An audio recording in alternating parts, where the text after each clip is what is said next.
Magandang umaga, Martes! What a beautiful Tuesday morning, Las Vegas! Bicolanja, Diyos marhay na aga. Cebu, maayong buntag, mga igsuon, ako mga pinalaghang mga igsuon. So on to Ano na Bev, Best Express Views on PHLV Radio and other platforms from all over the world who is watching, listening, and on looking. Subscribe na mga kapamilya sa I1TFC, TFC, PHLV YouTube, and all of our social media and at Bev Llorente, IGFBX, and Threads. And of course, my FB page, Bev Llorente NV. On to our Tuesday topic. Following the Maui wildfire, which has left thousands homeless and claimed the lives of hundreds, the aftermath of this catastrophic event deeply impacted numerous residents of Maui. This crisis has not only taken a physical toll, but has also had profound mental repercussions not only in the Maui community, but also right here on the mainland. Joining me today is Dr. Rhigel Tan, Assistant UNLV Professor and CEO of Eye Care Psychiatry, a very good friend, an outstanding son of Cebu, and many positive attributes that extend the scope of the show to fully encapsulate his remarkable achievements. Dr. Tan, welcome to the show. Thanks, Bev, and welcome everyone, and thank you so much for having me here today. O yamigbati to all the Cebuanos. O mayong buntag ninyong tanan, mayong gabi, o mayong adlaw. All from Cebu down to Mindanao. Mindanao, yes. Also joining us today, the beautiful Dr. Althea Clark, a licensed professional PhD in clinical psychology with over a decade of clinical experience. She's adept at addressing a range of issues such as anxiety, depression, complex trauma, PTSD, life transitions, and grief. Ano na, Althea? Hello, Bev. Hi. Sige, let's talk about your best express views. Sige, let's navigate on crisis situations, building resilience and finding hope. How can you find hope in a crisis within a crisis? Ikaw muna, Day. Well, when we're exposed to a major traumatic event, the Maui disaster, we would expect that there would be some major stress reactions. That's just normal. There might be deviations from that norm, but that's a rarity. So we would expect that people would have this major stress reactions. In other words, like if you just imagine like a glass, and then when you experience stressors in life, and you kind of put a little bit of water, a little bit of water, and then at some point it becomes full. When we experience a major traumatic event like this, it's almost like your glass is full drastically. So then you don't know how to cope because your body and brain are just so overloaded and shocked. Yes. Dr. Tan, a crisis within a crisis. Your thoughts on that? Well, a crisis within a crisis, actually, there is a very human factor there because once a person as an organism experience certain type of crisis, there is a chemical reaction that happens within the body. It is not just about the situation that created the crisis. It is also somehow that biological reaction inside the person that makes that person react probably uniquely, differently in an unique or abnormal situation. So I'm really talking about, a cascades of different chemical in the body that actually makes you React. Fight, flight, or freeze. Flight, fight, and freeze. Yeah. It's either you fight against the crisis, you run away the crisis, or you just stand still there, unfrozen situation. So let's uncover effective strategies handling crisis situation and explore essential steps to cope with adversity. Dr. Clark. I want to add a little bit to what Dr. Tan said about fight or flight response. So our brain's role is to protect us and help us survive and maximize our... Regardless of the situations. Right. Our brains engages in this protective mechanism and to maximize our survival. So naturally, it's either you, like he said, fight, flight, or freeze or fawn even. So when you're coping, especially in an event like this, it's going to be very difficult. But because what happens is that the person is going to experience is what you call rumination. You're going to repeat all of the things that you saw, you heard, you experienced, felt at that very moment. So you're going to repeat it in your head and have this also guilt feeling. Kumbaga, like you would think like, oh my God, if only I didn't go to the beach, I would have been. Is it the trauma after the after effect of it? This is or the stress, the effect of it.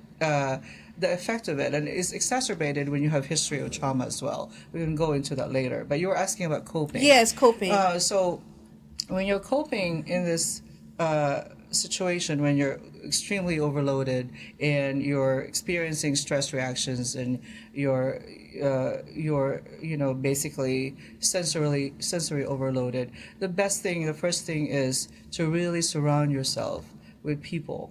So have a strong support system, because I would categorize two responses as a physical responses, and that includes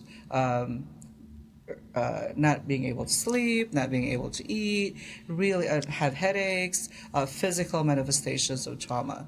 And then the emotional could be that you're irritable, you're depressed, you're anxious, you have this jumpiness, hypervigilant, and you can't think. The focus is very unlikely, because again, your mind is ruminating about the event that just happened.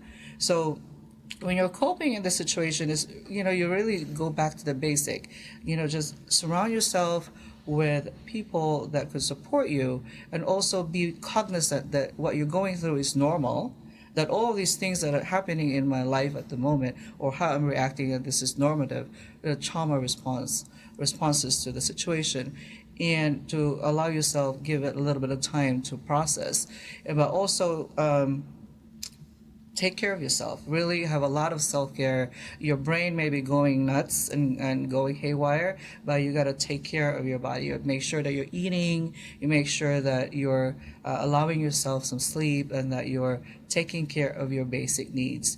And then if you're having insomnia, then consult with a doctor, really reaching out to not just the friends and family, but professionals as well. Seek support from the doctors or the therapist. Yeah.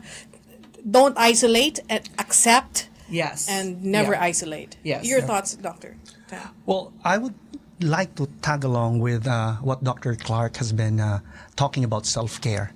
I think self-care is a very vital part of everyone's well-being. Yes. And mental health. Like in Maui, kasi like nawala ng bahay, they're homeless. Yeah. And then like the support system is like very small din, kasi the situation is limited. Yeah, with a very limited situation, and then with this catastrophe, I would say, they also have their family, their friends who needs to support them more than ever. So, but these people who experience at the same time the family who's supporting them, both of them needs that self-care. While the dust settles down after the shock of the incident, I would really say everyone, may it be a friend, a family, or the victim themselves who experience the actual tragedy, should provide time for self-care and self-joy. Dr. Clark, understanding the normal reactions, recognizing the effects of other losses. Let's dig deep. So losses, what would we experience when we lose something? We lose a house, that's probably like a huge loss. You lose a limb, that's a huge loss. Like there's a category, a continuum of losses, right? But whatever that is, when you have that loss, you experience grief. So this similarly to what people are experiencing in Maui, everybody's experiencing grief. You don't even have to be there, right? All of us that were watching that unfold, we were also grieving to some degree. You call that secondary trauma response. So because there's a lot of grief, it's really important to be able to, again, surround yourself with other people, but also recognizing that whatever it is I'm experiencing is really normal. A lot of people question when they experience something that's Like, traumatic. it's the norm. Bakit norm? Norm, and the tragedy is me. Parang, Right. Diba the self-pity na kasi Yeah. ako yung biktima eh. Like, Yeah, I yeah. am the victim here. Yeah. Like, nawalan ako ng lahat. Right. How can it be the norm? Right, but exactly, but even in that, like within that realm, it makes sense. What I'm trying to say is that it makes sense why I'm irritable. It makes sense why I'm crying every day. Like, it's okay to be It makes sense. irritable. You validate your own trauma experiences, that all of these things are normative within the circumstances, right? It makes sense why I'm lashing out on people. It makes sense why I'm depressed. Just allowing yourself that all of these things are normal at the moment, not forever. And you're but- not alone, and they're not alone. That you're not alone. I mean, we experienced it during 2020 that we were experiencing collective trauma, but even during that time, we all were going through our own Yes. motions of difficulties. So similarly, people will have their own, experiences. But to whatever that is, and I had a professor once told me, it's like, whenever somebody's experiencing grief, the first thing that you say is whatever you're experiencing and feeling right now, that's how you're supposed to feel. It's Nothing normal. else. That makes it normal. Yeah, nothing Okay. else. You don't question like, why am I feeling this way? Hindi ka nag-iisa. Hindi ka nag-iisa. Ayan, very well said. Mm-hmm. Dr. Tan, how do you view the significance of prioritizing self-care and recognizing the value of seeking assistance in maintaining well-being? Well, I really like that concept of self, because those are the very foundation of maintaining well-being. And well-being, for me, is very important because well-being coming from a context of self-care means allowing yourself some joy for yourself. Like, it's okay lang. Yeah, it's okay. And it's your intentional action. It's your intentional action to satisfy and gratify yourself physically, emotionally, and mentally. And when you have those that you try to take care of yourself, you're empowered. And when you are empowered, a person can now try to combat stress, prevent boredom, and maintain that well-being. I like also to mention, Bev, that with self-care, there is this activity that you do to make yourself happy, to be self-aware, and also to allow yourself to have some healthy boundary. And healthy boundary is also very important in practice of healthcare because it allows you to say no and still feel good about saying no. It is boundaries, Yeah. really. It is boundaries. And this is the tenets and the feature that is foundational for resiliency, a mindset of resiliency. Mindset of resiliency. When we return on Ano Na Bev, Best Express Views, we will continue to delve into the unexpected challenges of the natural calamities and its effect not only on mental but emotional equilibrium.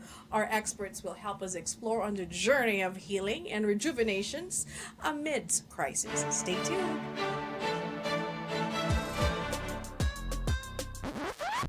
Don't be fooled by flashy ads. When it comes to personal injury, choose the Richard Harris Law Firm. Dahil kay Richard Harris, wala kang worries. The Richard Harris Law Firm, just in case. I've been seeing the Richard Harris Law Firm billboards everywhere for years. But when I met him personally, I knew totoo siya. He is not just a billboard. Sa Richard Harris Law Firm, less fee, guaranteed. Sabi ng patients ko, they don't need a colonoscopy because they don't feel anything. But colon cancer is a silent killer. It affects both men and women, mayaman man o mahirap. Have your colon checked. Mobile Home Health, providing care in the comfort of your own home. Serving Southern Nevada is our top priority. And it's our greatest joy to help others stay safe and enjoy a better quality of life at home. Because health is wealth. Revisit, revive, revitalize. The Filipino-American Heritage Foundation of Nevada invites you to a night of fashion, music, and entertainment. October 6th at the Orleans Hotel and Casino. Purchase your tickets now. Welcome back to Anuna Bev. Still with us, Dr. J. Tan and Dr. Althea Clark, PhD in clinical psychology. Dr. Tan, what are some of the most prevalent psychological effects that individuals might experience in the aftermath of a disaster like the one in Maui? Yeah, the aftermath of events like this, like the Maui Yes. thing, very common, Bev, is what we call as PTSD, post-traumatic stress disorder. And then along with it, you could see a lot of anxiety, depression, and I like to mention about the guilt. The guilt. Survivor's Resentment. guilt. You know, Yes. I think Dr. Clark mentioned that earlier Yes. about the guilt. Guilt. And then there is this, what we call also as acute stress disorder. So PTSD, basically, you know, recalling events, having nightmares, like the recollection of these things, the trauma that they experience is relieved. Of course, the anxiety is when that person start to feel worry, afraid, you know, and then depression, the feeling of helplessness, worthlessness, not enjoying things you enjoy, and then that guilt feeling of why am I the only one that, Yeah. you know, that survived, or it could have been, you know, me instead of him. And then you have this, the stress, acute stress disorder, where an individual would feel like shock, disoriented, unable to connect what's reality. So those are the most common psychological impact of a person that goes through this type of trauma. Dr. Clark, what are some of these signs to watch for when trauma occurs in such a devastating event which impacts an individual's well-being? Again, I could respond that by saying that it's a continuum. Everybody responds to trauma differently, although there are common responses to trauma, but every individual responds differently. So if you're talking about the extreme end of the continuum, would be suicidality.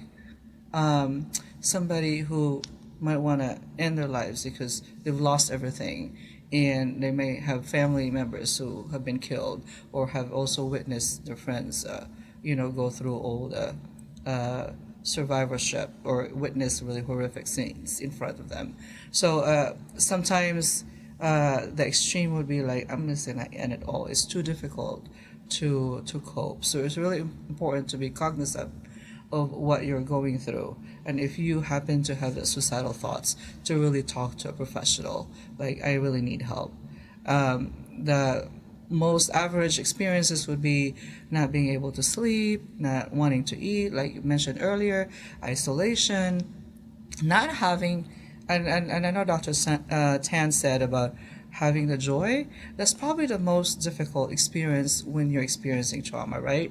To really experience the joy, because depression, what is missing in a depressive symptoms is the absence of joy.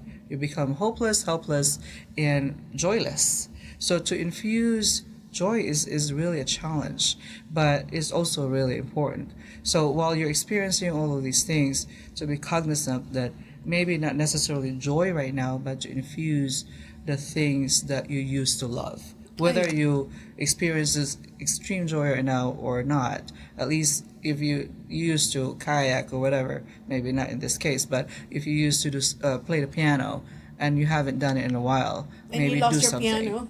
piano. So Yeah, It's true. could we delete that one? I should not have laughed. That's true. Diba? Walang piano, kawawa naman. Oh my God. So these are the traumas these are the signs that we need to we need to be vigilant of. Right. Dr. Tan, kasi it's mahirap kapag madaling sabihin, mahirap gawin kapag nasa sitwasyon ka na lalo na in a case like that. Your thoughts on that? Well, that's one thing. Sometimes it's easier said than done. Yeah. But there's two different school of thoughts here. So when we say, you talk about it versus you're experiencing it, there's two different contexts here. Because if you just talk about hypothetically of what would happen, I could have done this, there is some cognitive time for you to process. There is this rational thoughts. There is this time that you still have options. That's the should have, could have, would have. Yes. The other side, when you're actually experiencing it, sometimes you are reactive. You might have that rational thoughts, but then when it happens to you, as you've said, a cascade of chemical chemical in the body can happen, and then you're reactive. You don't have chance to think through rationally. You don't have a chance to be more cognitively involved, but more reactive. So those are the gap in there. And then I think seeking help and knowing your boundaries and your abilities to cope is the ability to narrow the gap in between what you know and how you do it when you're there already. So I think the mental health part and professional people can help you navigate through this. And it's okay to seek help. Diba, Dr. Absolutely, Clark? absolutely. And in addition to what Dr. Tan said, the reason why people don't think is that the rational thinking is not reachable. When you're experiencing trauma, all these traumatic events are stored in your emotional brain. And emotional brain and rational brain, part of the brain, which is your thinking brain, they're connected through awareness.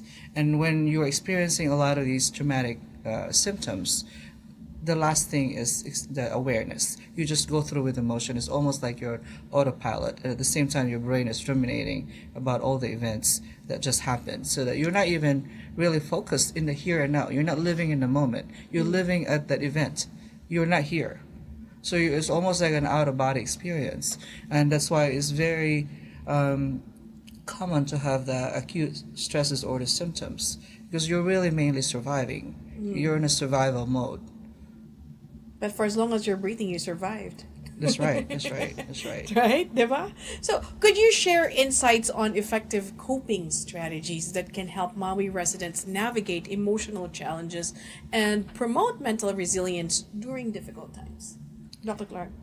So resilience is kind of built over time. You just don't wake up and then you're resilient. So this is contextual here. Somebody who's been resilient for a while may not have as severe reactions to the trauma event, but I think that when you are just coping with an event such as this that just happened, I think to really not just survive, but really thrive. And in order to do that, you have to be able to process your emotions. You have to be able to tell your story. What is it like? And even though sometimes you recall them in fragments, you have to be able to say it, or be able to express it in a way that's healthy. Because if it's not, then you're cooping it inside and bottling it up inside, then that could have a negative impact in how you function. And when you're not focused on the here and now, you're constantly ruminating about the event, you can't function at work. You can't function in your everyday. You're removed from that. So I think the first thing is really to be able to be cognizant of what that looks like, and to normalize that what you're experiencing is normal, but also temporary. This is not permanent. Temporary. All of these are temporary, and at some point this will not be as heavy. Correct. Pain is very difficult to navigate, because it's kind of like emotional pain it taps the same pain receptor as if you've been stabbed. So just imagine if you have a fresh wound, it's going to be so raw. Similarly to this. So time, as they say, is a healer. So over time, you're going to be able to navigate this a little bit better. Okay. And that someday, that when you experience something traumatic or difficult, then you're able to sort of manage it a little better through practice, and being able to, again, practice self-care, being able to reach out. That's how resilience is built. Resilience is built through practice. You really become more, not expert, but be able to self-regulate, because at the end of the day, self-regulation is key here. Oh yeah, so it's just a part of a movie. It's not the entire movie. It's just a scene of a movie. That's Dr. right. Tan. Oh, I think that part of the coping is well explained by Dr. Clark. What I'll try to tag along with it is that while a person just experienced this, like right recently in Maui, fresh wounds, I would say, in order to heal there long-term, and there's also short-term goal. And in a short-term goal, I think it's okay to see your professional providers and even prescribers. Medication is okay. Medication is well okay, especially those acute times. And I always share this to my patient who experience trauma. If you're feeling anxious, if you're feeling depressed, PTSD, there are chemicals, there are medication. Just like when you have a fever, there is a Tylenol you could take to drop it down. So the same thing. There are medication that you could use for diabetes, correct, to drop your blood sugar. Yes. And when you have fresh wounds, fresh trauma, there are medication that helps you be in control, but then to have a long-lasting effect, then Dr. Clark's context come into play. So calm down the storm, and then learn from it, live by it, and then build up from it. It's basically the whole context. Rehabilitation is really a long process. Yeah, and what you call that is emotional first aid. Emotional I really like that. Yeah. So you wanted to activate your emotional first aid, and then when the storm passes, then that's the short-term goal is emotional first aid. Long-term goal is to be able to navigate all these re-experiencing and flashbacking. And for us here in Las Vegas, because we are the 9th island, hindi sila nag-iisa. We're always thinking of them. Yeah, of They're course. always in our prayers.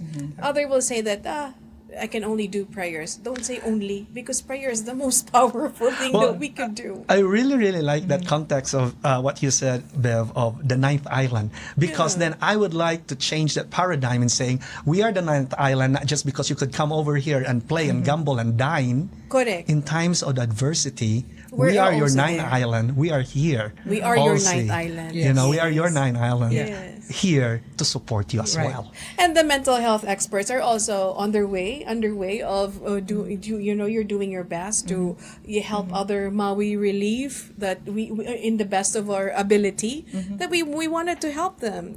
Richard Harris Law offers 200 backpacks to all those kids there. And of course, your colleagues probably in psych could also help their services also in Maui. Offer your services in Maui. Call your clinics, That's the correct? quintessential 9th island context. Not only for fun. Diba? In other words, we're all family, and that especially in Hawaii, there are also many of our kababayans there. Yeah. Yes. So that we're here, we're Hindi kayo part of that. nag-iisa. Hindi kayo nag-iisa, and we're here, and feel free to even reach out to us, and be able to use us as resources as well. I think they have that context in Hawaii called Ohana. Is it Yes. Ohana? Yes, Yeah, aloha. family. Yeah. Yeah. We're family. We're Big family. We're family. We are all Ohanas. Mga kapamilya. Yeah. Or there you go. Diba? Here you go, ladies and gentlemen. Navigating crisis, building resilience, and finding hope. My heartfelt gratitude to you, Dr. Tan and Dr. Clark, our esteemed panel of experts, for sharing your invaluable insights and expertise. Thank you for being an integral part of this enlightening conversation as we've discussed the array of psychological reactions that Maui residents may be experiencing. Remember, in the face of the unexpected, resilience prevails. Keep fighting, because strength shines brightest in the darkest moments. Expect the unexpected. Continue fighting. Thank you for watching. Subscribe na.